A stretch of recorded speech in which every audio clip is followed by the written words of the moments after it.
I'm Daniel, a 45-year-old man who owns a garage that represents the culmination of my life's work. This place, built from the ground up through my own determination, stands as a symbol of my journey. It all began at 18, when I spent 7 years honing my craft in my uncle's auto shop, saving every penny until I could start my own business. Those early days were exhausting, but I poured my heart and soul into creating this space. Over the next 30 years, it grew beyond my wildest dreams. As for my personal life, I found love with Emily. We met at an auto exhibition while she was still in college, and the connection was instant. We exchanged contact details, keeping in touch despite the distance. Months later, when she visited my hometown, something magical sparked between us. But soon after, tragedy hit. Her parents passed away, nearly derailing her studies. Seeing her pain broke my heart, so I used my savings to ensure she could complete her degree. Overwhelmed with gratitude, she threw her arms around me, tears streaming down her cheeks. 5 years later, Emily moved into my home, and life felt perfect. She landed a job at a local law firm, and together we raised 2 wonderful children. Sarah, now 18 and nearing the end of her university studies, and Michael, 17, playing electric guitar in a local band. Watching them chase their passions filled me with a profound sense of fulfillment. But over time, something changed in Emily. After 2 decades of marriage, I knew her completely, her habits, her thoughts, even the little white lies she'd occasionally tell. When she secured a high-profile position working for a prominent lawyer, cracks began to appear in our relationship. She started coming home late, and I could feel her pulling away. For 3 months, I stayed silent, observing her closely. Then one night, I couldn't hold back anymore. "Why are you always so late?" I asked, my tone edged with a frustration I'd never directed at her before. She'd never seen me like this. After 20 minutes of tense questioning, she broke down and confessed she was involved with her boss. My mind reeled, but I managed to ask, "Why?" Staring directly into my eyes, she replied, "You're the same man I married 20 years ago. You haven't grown. You're still anchored to that garage, dressed in those old clothes. I need someone who matches my drive, someone powerful, a true leader. You've been loyal, but it's not enough." Her words cut deeply, but I refused to let her redefine me.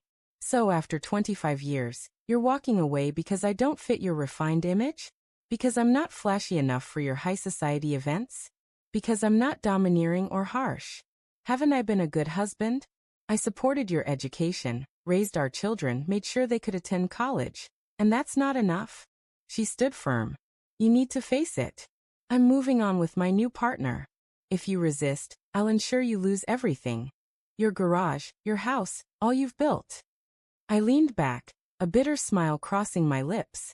"You think you can take everything I've worked for with legal threats?" She smirked confidently. "Yes. Good luck." The next morning, she called her lover.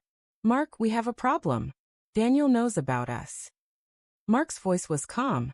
"It's not a disaster. We planned for this." Emily sighed deeply. "I know, but it hurts. We've been married for 20 years, with 2 kids. I told him everything. He's been devoted, but it feels hollow when he lists all he's done." Mark reassured her, "Don't worry. I'll handle it. Just give me the garage's address. I'll bring the documents." That afternoon, Mark appeared at my shop. "Mr. Carter, can I come in?" he said. "I know who you are," I replied coldly. He pressed forward. "Emily told you about us. I'm her boss, supported by a team of top attorneys. If you fight this, we'll bury you in lawsuits, divorce filings, restraining orders. The works. This garage you built? It'll be gone." I let out a quiet laugh. "You think you can intimidate me?" Mark smirked. "I've done it before." I stood, my presence towering over him. "Let me tell you something, Mark. I built this place from scratch. I've spent my life providing for my family. You can try to take it all, but you'll never break my resolve. I've stood firm for 45 years, and I'm not crumbling now." Mark faltered briefly, then regained his composure. "We'll see." As he left, I knew this was only the start, but I was prepared. Earlier, Mark had offered advice. "You need to be more assertive with your wife," he'd said. Being the nice guy clearly didn't work. Be the leader, the dominant one. Show her who's in charge, like I did by winning her over. I stepped toward him, cutting him off. My fist slammed into his face, the crack of his teeth echoing through the shop. He staggered against the wall, shock spreading across the unbruised side of his face. That's lesson 1. Before he could react, I pulled him up, only to send him crashing back down with a vicious uppercut to his stomach. He collapsed, gasping for air. Lesson 2.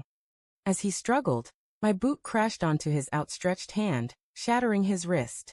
Lessons 3 and 4. His groans stopped as I stomped on his chest, breaking several ribs, his face twisted in agony. Yes, Mr. Dominant, I said coldly. Be quiet. I'm teaching you something. In high school, I vowed never to use my strength to hurt anyone. But you, Mark, pushed me to break that promise. He coughed up blood, his eyes dimming as I pressed my foot lightly on his throat to keep his focus. Before you came here to gloat, I was willing to let you walk away. But now? You've changed my perspective. You want a lesson in dominance? Here it is. I pressed harder. The idea of an alpha male comes from wolves. But it's not always the strongest or smartest wolf who leads. It's the one who's relentless, who acts without hesitation. And you. I eased my foot off, watching him writhe. You're just a suit playing in a world you don't understand. He lay there, blood pooling around him. You have options, Mark. Go to the police, but there's no guarantee they'll lock me up. Maybe I'll make bail. Maybe not. Worst case, I serve 5 years. 5 years to learn how to inflict pain more effectively, to make people disappear. When I'm out, we'll have another conversation. Or, I straighten my shirt. You can take this as a warning, a lesson about what happens when you interfere with another man's family. I stepped back. Now leave my shop. That evening, Emily called him. Mark, I'm at the office. Where are you? I thought you'd be back. His voice was weak. I'm in the hospital. They moved me to a new ward. Emily was stunned. What happened? Were you in an accident? Mark paused. No. I underestimated your husband. Thought I could handle him. He broke my nose, my hand, some ribs, maybe my cheekbone. Emily gasped. That's impossible. Daniel's never been violent. Mark coughed faintly. Believe me, I can show you the scans. I need to rest. The pain meds are kicking in. The next night, Emily found herself stranded on a deserted road. Her cards were declined, her cash missing, her car out of fuel. She scrolled through her contacts, but no one answered, not even our children. As dawn broke, a truck pulled up. She froze as I stepped out. Get in, I said, not waiting for a response.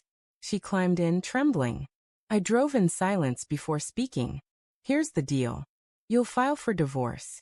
No alimony, no splitting assets. Everything I've earned stays mine.